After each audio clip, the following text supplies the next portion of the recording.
কুমিল্লার মুরাদনগরে ওমান প্রবাসীর লাশ দাফন ও জানাজায় ইউপি সদস্যের বাধা দেওয়ার অভিযোগ উঠেছে। বৃহস্পতিবার ভোরে মহেশপুর কাউসার সরকারের লাশ পৌঁছালে ইউপি সদস্য আব্দুর রহিম ও তার সমর্থকরা মরদেহের দাফন কাফনের কাজে বাধা দেয়। গ্রামের মসজিদে মাইকিং করে জানাজায় অংশগ্রহণ না করাও হুমকি দেওয়া হয়। একটি হত্যা মামলার সূত্রে আসামির পরিবারগুলোকে কোণঠাসা করা হচ্ছে বলে জানান স্থানীয়রা। পরে উপজেলা বিএনপির আহ্বায়ক মহিউদ্দিন অঞ্জন এবং চেয়ারম্যান রহিম পারভেজের সহায়তায় মৃতের জানাজা ও দাফন সম্পন্ন করে তার পরিবার।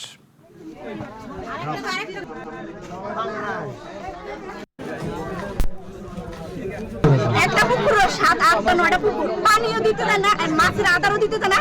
পুকুরের পাশখানে মানুষ যাইলে ওরা মারতে ধরে। আমার ছেলেরা মারছে, 14 বছরের ছেলেরা মাইরা রাখছে না, মাইরা এই বাড়িতে নিয়ে বসছে।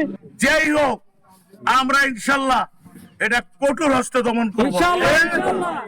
এরপরে আপনারা নিজেরা একটু আইন হাতে নেবেন না।